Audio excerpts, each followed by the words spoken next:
So before starting any AC repair, the refrigerant needs to be recovered. You can take it to a local shop to have them recover the refrigerant for you. Alright, so first thing we're going to do is remove this power steering pump reservoir from this bracket. So just pull it out of the way, and then it'll reveal this 14 right here on the tensioner.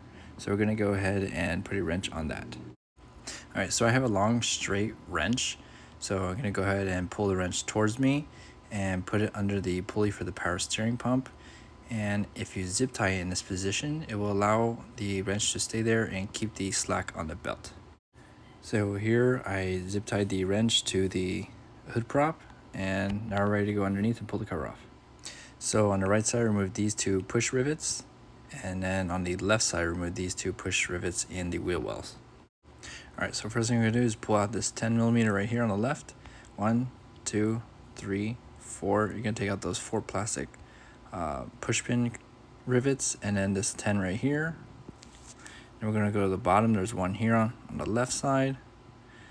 Well, I have a zip tie here, so I'm just going to cut that. And there's another one here on the right side. Alright, so now we're going to take those off, pull that cover out of the way, and now we'll see the compressor.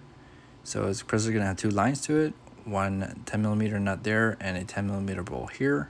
So we're going to go ahead and remove those. When removing the hose first, make sure you have a rag over it so none of the debris hits you in the face. And then also undo the electrical connector for the AC compressor. And I just went ahead and pushed those lines up to the top so they're out of the way. And then the other one as well, I put it underneath the frame so it's also out of the way. So I went ahead and pulled the belt off before pulling the compressor out of the car. That would just make it easier. So go ahead and do that. And now we're moving the 4 bolts for the compressor. They are 12mm, so go ahead and take those out, and then we can pull the compressor back away from the engine. So now I have bolted the compressor, so we're just going to pick it up off of the hangers that it sits on, and then we're going to remove this transmission filter mount out of the way, and then it's just going to drop out. Very easy. So here I have the new compressor on the left and the old compressor on the right. If there's any brackets that you need to move over, go ahead and do that. Double check connectors, make sure they're similar, and we'll go ahead and install the new compressor.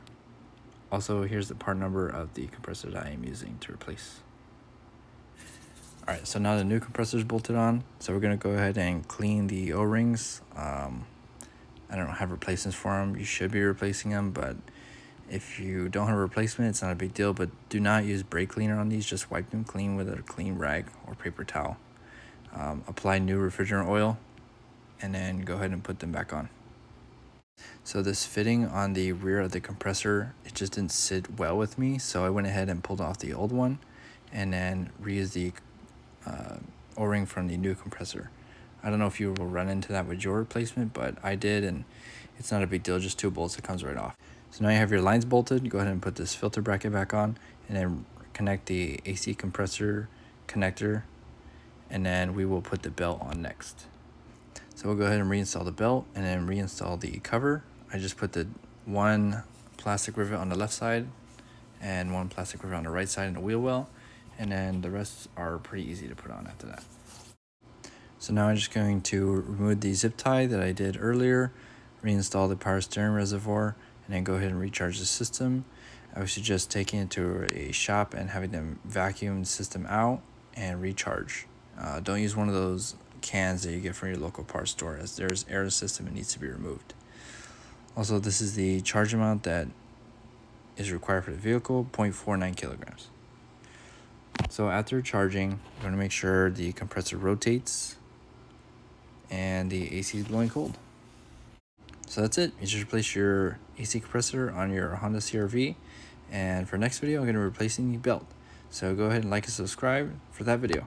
All right, take care. Bye, thank you.